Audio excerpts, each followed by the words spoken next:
Saudos, irmãos, com a paz do Senhor, amém? Vamos orar para a gente iniciar a nossa aula de hoje. Senhor, nosso Deus e nosso Pai, nós queremos te agradecer, Deus, mais uma vez, por estarmos reunidos, Senhor, na Tua presença, aprendendo a Sua palavra, meu Pai. Nós queremos pedir que o Teu Espírito Santo fique conosco, que o Teu Espírito Santo esteja nos ensinando, nos conduzindo, nos dando sabedoria, discernimento, entendimento da Sua palavra e da Sua vontade.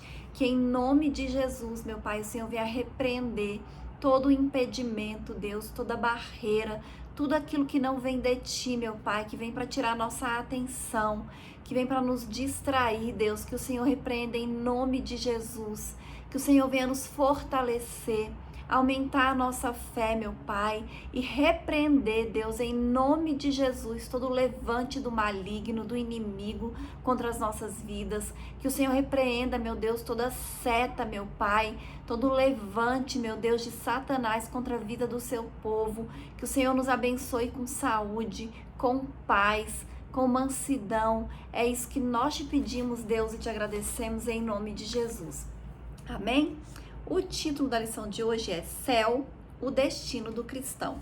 Nós vamos fazer a leitura que está em Filipenses, capítulo 3, versículo 13, 14, 20 e 21, e depois Apocalipse 21, do versículos 1 ao 4, e diz assim: Irmãos, quanto a mim, não julgo que o haja alcançado, mas uma coisa faço, e é que, esquecendo-me das coisas que atrás ficam e avançando para as que estão diante de mim, prossigo para o alvo, pelo prêmio da soberana vocação de Deus em Cristo Jesus.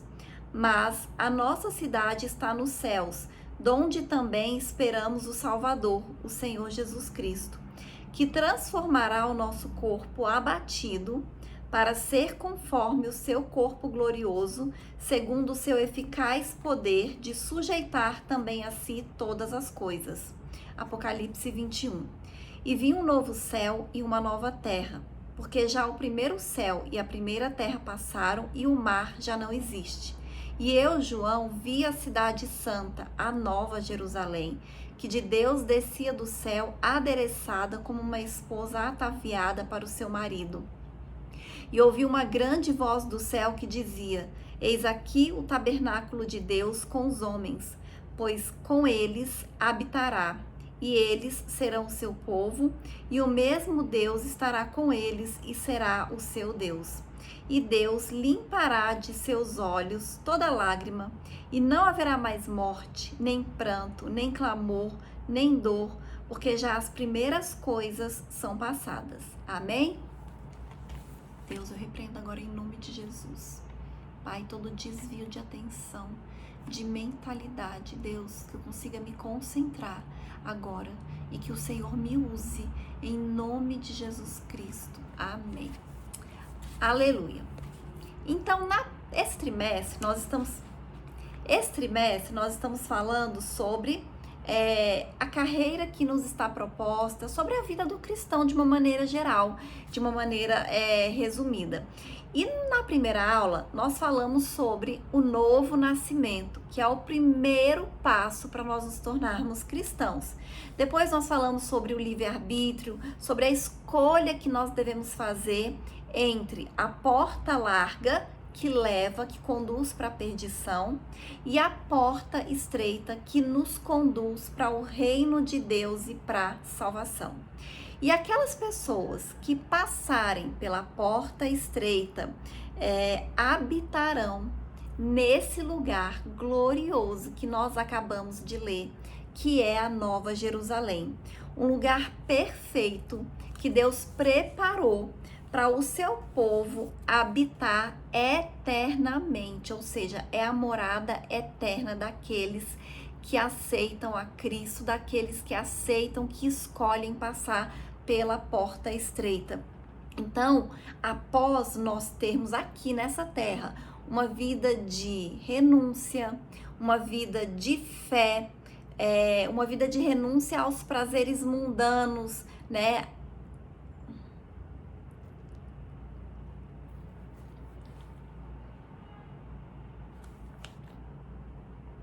Então, esse lugar glorioso, maravilhoso, perfeito que Deus preparou para nós, na Bíblia, várias passagens falam a respeito, né, dá maiores detalhes a respeito deste lugar, e especialmente no livro de Apocalipse. E esse lugar perfeito, esse lugar glorioso, esse lugar maravilhoso que Deus preparou para nós, como eu disse, é um lugar preparado para aqueles que aceitarem a Cristo, que escolherem, que decidirem passar pela porta estreita, pelo caminho apertado, aquelas pessoas que estão dispostas a renunciar às suas próprias vontades, aos prazeres mundanos, para obedecerem a Cristo, para servirem a Deus. Então, esse lugar perfeito não é o lugar onde os pecadores vão habitar, né? Aqueles que vivem em pecado, aqueles que amam o pecado, aqueles que não querem renunciar aos seus desejos, os seus prazeres, para fazerem a vontade de Deus, eles vão habitar um lugar oposto.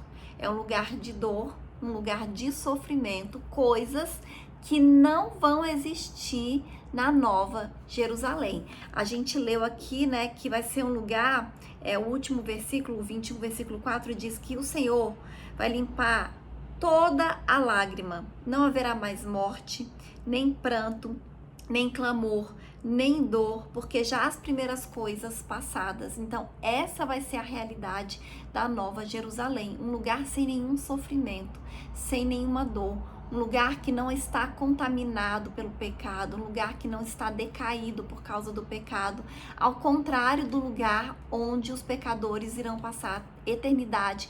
Lá vai haver choro e ranger de dentes. Amém? E somos nós que fazemos essa escolha. Mas hoje a gente vai falar desse lugar maravilhoso, desse lugar perfeito, desse lugar glorioso que o Senhor está preparando para aqueles que são os seus filhos. Amém?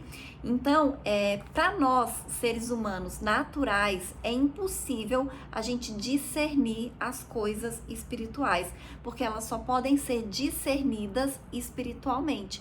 Quando nós nascemos de novo, nós nos tornamos espirituais. E aí sim, nós podemos discernir as coisas espirituais, mas mesmo assim, a gente ainda não consegue ter uma noção, uma dimensão de como será esse lugar glorioso, porque a gente sempre vai ter como parâmetro as coisas que nós conhecemos, e diz que lá vai ser diferente de tudo o que nós conhecemos.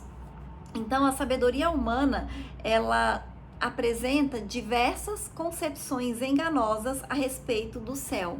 Inclusive, muitas teorias, né, muitos ensinamentos humanos negam a existência do céu, negam inclusive a existência de Deus. Então, ao cristão é garantido. Muitas pessoas afirmam que o céu e o inferno é aqui neste mundo e aqui nesta vida. E essas pessoas, infelizmente, elas estão enganadas. E essa cegueira e esse engano impede que elas tenham uma visão de Deus, né, daquilo que é espiritual, do que realmente vai acontecer, daquilo que Deus está preparando para nós, né, daquilo que espera aos justos e aos ímpios. Então, nós temos que orar também para Deus nos dar discernimento, para Deus abrir os nossos olhos, para Deus nos mostrar sempre a verdade. Então, para os cristãos é garantida essa gloriosa promessa de desfrutar do céu como sua morada eterna. Então, o céu é o destino glorioso de todo cristão peregrino. E quando a gente fala de céu, não é esse céu cheio de nuvem que nós vemos, né? Esse céu quando nós olhamos, né? Parece até os ursinhos carinhosos, né? Que a gente vai andar de nuvem em nuvem. Não é assim.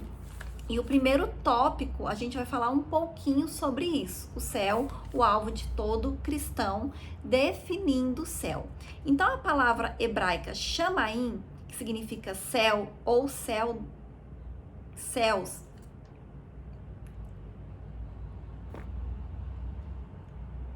definindo o céu. Então a palavra hebraica chamaim, que significa céu, céus, ela aparece 419 vezes no Antigo Testamento. O termo grego Ouranos, que é céu, aparece 280 vezes no Novo Testamento, com dois sentidos, com dois significados diferentes. Como firmamento, universo, atmosfera. 2, céus siderais e estrelados, região acima dos céus siderais, sede da ordem das coisas eternas e perfeitas, onde habitam Deus e criaturas celestiais. Amém? Então, nas traduções da Bíblia em língua portuguesa, a palavra chamaim, ela foi traduzida como altura e ouranos como algo elevado. E essas duas palavras, elas são usadas para se referir a 3 locais distintos. Primeiro, céu atmosférico. Segundo, universo ou firmamento dos céus. E terceiro, morada de Deus. E desses 3 significados, né, aplicados à palavra céu, o mais importante para o cristão é o terceiro, que é quando o céu se refere à morada de Deus. Amém? E o próximo subitem diz assim: o céu conforme o ensino de Paulo. Então, o apóstolo Paulo, ele foi arrebatado até o terceiro céu. Tá escrito isso na palavra de Deus, especialmente no livro de Apocalipse, quando ele... Não.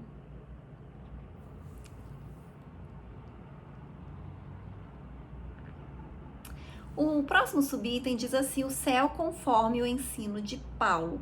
Então, o apóstolo Paulo, ele foi arrebatado até o terceiro céu, ou seja, esse céu que é a morada de Deus.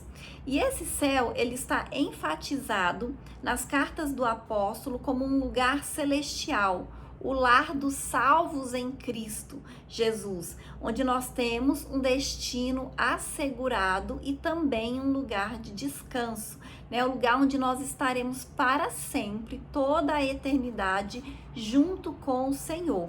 Então, por isso que, vivendo em Cristo, o crente, ele desenvolve um relacionamento na esfera do reino, né, do reino de Deus. Então, ainda que a gente ainda não tenha ido para o céu, toda a nossa vocação, ela é celestial, ainda nessa vida, ainda nesse presente momento.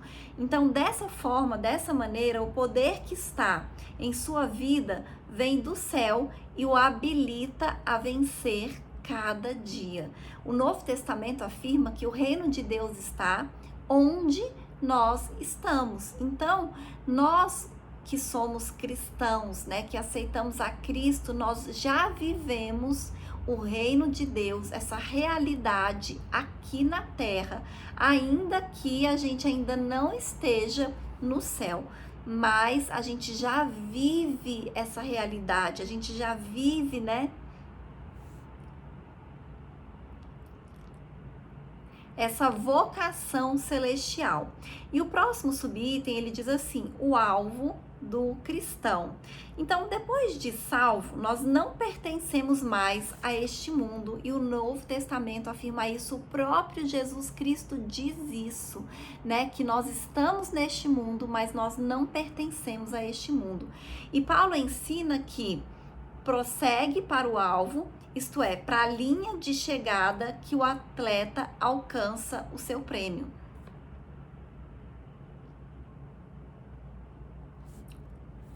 Então, o apóstolo Paulo, ele persegue o prêmio com determinação, com liberdade, com empenho, mas com seus olhos fixos no autor da salvação.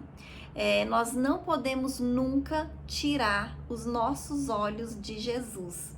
Foi por causa disso que Pedro afundou quando ele caminhou sobre as águas, porque enquanto ele estava com seus olhos fixos em Jesus, ele conseguiu caminhar sobre as águas. Mas quando ele começou a reparar o vento, a tempestade, as ondas, então ele começou a afundar. E assim é a nossa vida, nós precisamos permanecer com os nossos olhos fixos em Jesus. Não vamos olhar para o vento, para a tempestade, para as ondas, para as circunstâncias, porque a tendência é da gente afundar, é da gente afogar, se a gente começar a observar outras coisas que não seja a Cristo. Então, o cristão, ele passa a ter o céu como alvo por causa da sua soberana vocação, né? A nossa vocação é essa, é passar a nossa eternidade no céu ao lado de Deus. E essa soberana vocação, ela vem de cima, né? Ela vem de Deus, através de Jesus Cristo. E o céu...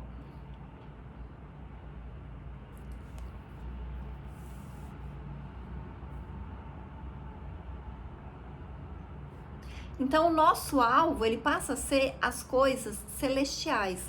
O nosso alvo, ele passa a ser Jesus Cristo. Então, a gente vai se voltar literalmente para as coisas do céu. A Bíblia diz que uma expressão, a nossa pátria está nos céus. Então, isso sintetiza bem a nossa realidade. Então, por mais que a gente viva nesse mundo, nós não pertencemos a este mundo, nós não pertencemos a este reino, nós pertencemos ao reino celestial. A nossa pátria é a pátria celestial, por isso que o nosso rei é o rei celestial e nós obedecemos e seguimos as ordens do nosso rei. Nós nos comportamos como os habitantes do nosso reino celestial, ao qual nós fazemos parte. Amém?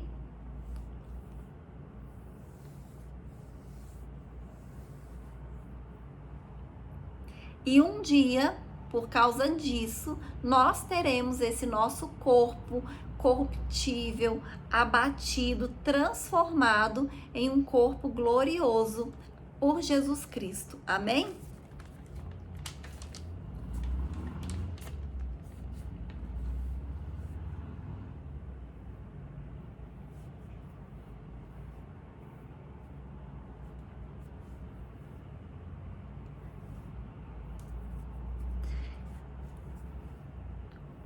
O próximo tópico diz assim: a descrição do céu segundo o livro de Apocalipse, o novo céu e a nova terra. Depois da abertura dos 7 selos, conforme está escrito no livro de Apocalipse, capítulo 6, em que vai predominar a desordem, a tribulação, o juízo. Então vai ser um momento de tribulação, né? Mas depois disso, logo em sequência, vem um novo estado, que é o estado eterno. A Bíblia nos ensina, não é que Deus vai preparar um lugar aqui neste mundo para nós morarmos, não. Ele está preparando novos céus e nova terra, né? Ele vai preparar uma nova cidade, um novo lugar onde aqueles que acreditam em Cristo, aqueles que são salvos, vão habitar eternamente. E o apóstolo João diz que o primeiro céu e a primeira terra, eles passaram. O mar não existe mais.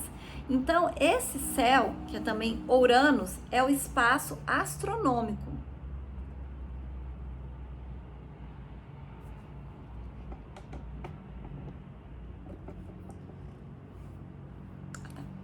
Então, esse céu, né, que é a palavra Uranus, é o espaço astronômico.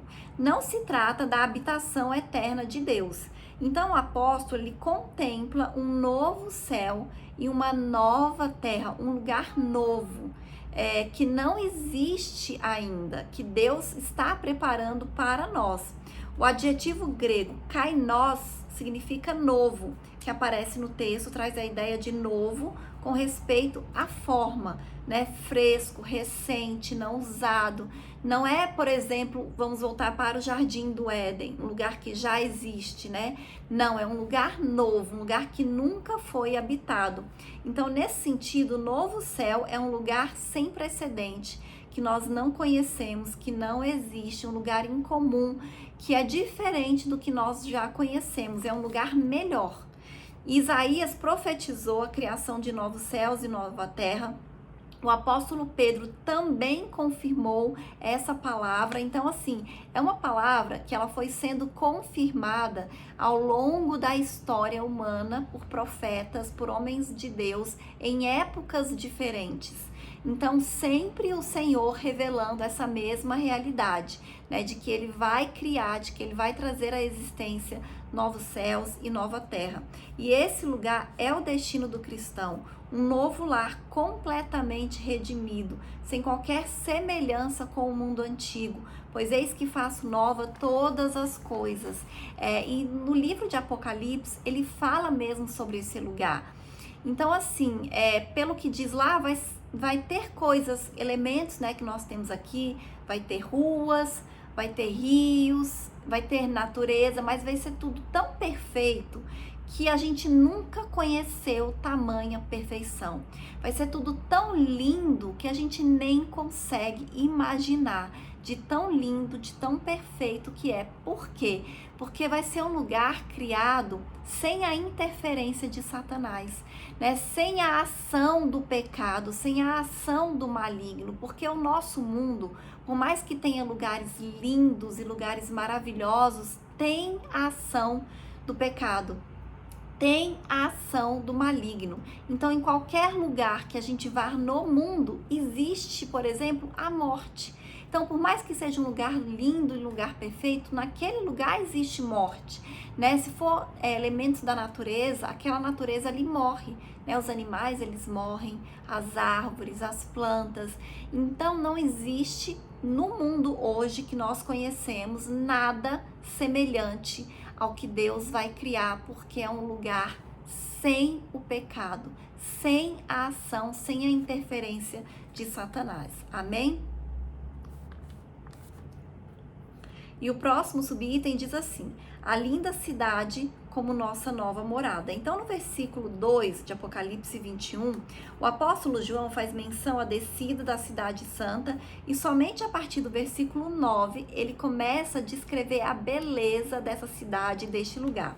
Por meio de passagens do Novo Testamento, a Nova Jerusalém ela pode ser descrita como a morada de Deus, a pátria dos salvos, o lugar em que os santos habitarão.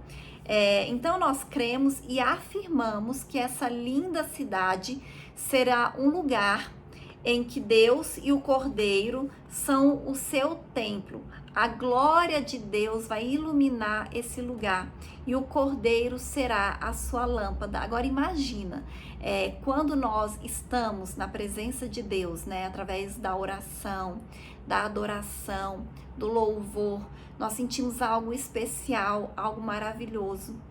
Imagina nós vivermos em um lugar que vai ser iluminado pela presença de Deus. Nós vamos estar o tempo inteiro cercados, envolvidos nessa atmosfera da presença de Deus. Então, só o ambiente, só a atmosfera deste lugar, ela já vai ser algo glorioso. E na Nova Jerusalém, o Senhor ainda afirma: não haverá dor, nem tristeza, nem sofrimento. Imagina você viver uma vida sem nada dessas coisas. Que coisa gloriosa!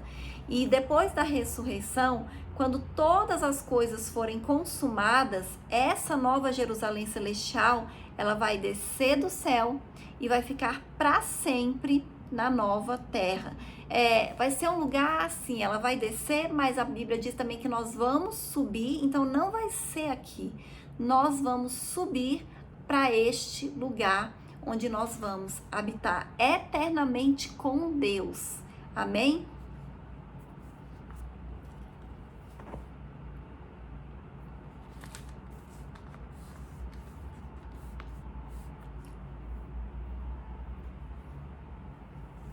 Então, a visão que está descrita em Apocalipse, capítulo 21, refere-se ao céu como eternidade, a Nova Jerusalém como a nova cidade e o nosso novo lar criado sem pecado, onde a bem-aventurança eterna será desfrutada pelos santos para sempre. Então não vai ser assim, a gente tem um momento de felicidade, um momento de paz. Não, nós vamos ter uma vida de felicidade, de paz, de bem-aventuranças, da presença de Deus. Então vai ser algo assim que a gente não consegue nem descrever, de tão maravilhoso que vai ser. E o próximo item, né, o próximo tópico fala céu, o fim da jornada cristã. E o primeiro subitem diz assim: estaremos onde Deus está. Em Apocalipse 21, há uma concretização da jornada cristã, em que o crente estará onde Deus habita, conforme o nosso Senhor disse que viria e nos levaria para estarmos com o Pai. Nesse lugar, nós habitaremos com Deus em seu tabernáculo, pois nós seremos o seu povo e ele será o nosso Deus. Aqui, realmente, Deus vai ser o rei. É ele que vai reinar, né? É ele que vai ser o Senhor, né, de todos os habitantes desse reino. Não vai ter desobediência, não vai ter rebeldia, não vai ter insubordinação, não vai ter nada disso. Então, tudo isso vai se tornar realidade em um futuro, e essa nossa união com Deus, ela vai acontecer sem impedimento e será para sempre, será eternamente. E o próximo subitem, ele diz assim: as lágrimas cessarão. Então, uma das mais gloriosas bênçãos que nós desfrutaremos no céu é a de que Deus enxugará os nossos olhos todas as lágrimas. E como eu disse, né, é o oposto do que vai acontecer com os ímpios, porque para o lugar onde os ímpios vão, diz que haverá choro e ranger de dentes. Então eles vão viver eternamente com motivos para chorar, em sofrimento e chorando. E quando o Senhor diz aqui que ele vai enxugar as nossas lágrimas, quer dizer que nós não teremos mais motivos para chorar de tristeza, nem de dor. Então isso significa que Deus, ele vai acabar, não vai existir nesse lugar nenhum sofrimento, nenhuma tragédia humana, nada disso, nenhuma dor, nenhuma enfermidade. Então, se você imaginar hoje na sua vida, qual é o motivo das suas lágrimas? Por que você chora? Na eternidade não vai existir mais isso. Você não vai ter mais motivo para chorar, porque você não vai ter mais tristeza. É claro que aqui nesse mundo nós também choramos de alegria, mas são exceções, né? Na maioria das vezes, quando nós choramos, é de tristeza. Nós não choramos porque estamos felizes, né? E então, nessa nova Jerusalém, nesse lugar que Deus preparou para nós, não vai haver motivo para nós chorarmos, né? Então, o Senhor vai enxugar todas as nossas lágrimas. Amém? E tudo isso só vai ser possível porque vai haver uma transformação no mundo físico, né? De modo que ele será totalmente transformado e liberto da corrupção. Então, como Paulo esclareceu a respeito da redenção do mundo espiritual, lá em Romanos, capítulo 8, versículo 21. Depois os irmãos leiam. E o próximo subitem diz assim: o céu como repouso eterno. Então a expressão repouso não tem nada a ver com tédio. Algumas pessoas ímpias, obviamente, elas dizem assim: o céu vai ser esse lugar de tédio, vai ser um lugar de repouso, eu prefiro ir para o inferno, porque lá vai ser mais animado.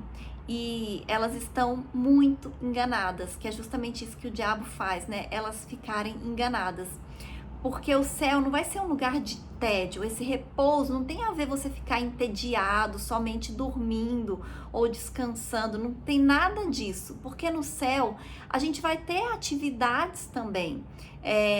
Aqui a Bíblia fala de adoração, fala de serviço, fala que nós vamos ter uma também aprendizagem. Então não é um lugar monótono, não é um lugar monótono, não é um lugar tedioso, não é um descanso relacionado a algo chato, mas é um descanso de você ter paz, né, de você ter repouso, né, de você ter um descanso na sua alma. Esse é o repouso que o Senhor diz, né?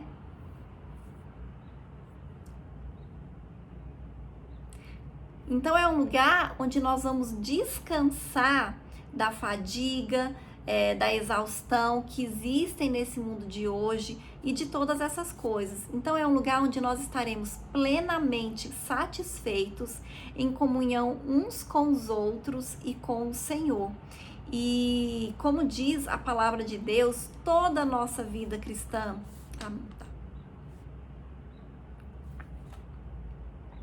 então, como eu disse, né, vai ser um lugar incrível, vai ser um lugar maravilhoso, né, vai ser uma vida que nem nos nossos melhores sonhos a gente consegue imaginar de tão maravilhosa que ela vai ser. E é justamente por isso que nessa nossa vida cristã atual, o nosso foco, os nossos olhos, a nossa mente tem que estar voltada para essa realidade da eternidade e da salvação. Essa nossa esperança de passarmos a nossa eternidade nesse céu, nesse lugar tão glorioso e tão maravilhoso ao lado de Deus. E eu vou ler a conclusão que diz assim: para se viver a esperança celestial é preciso nascer de novo, viver em Cristo e transformar a mente. É preciso ter uma nova natureza. Sem isso, é impossível crer nas coisas espirituais, pois estas só podem ser discernidas espiritualmente. Portanto, prossigamos a nossa jornada para o céu da glória, o alvo de todo salvo em Cristo, conforme as regras divinas estabelecidas na palavra de Deus. Amém?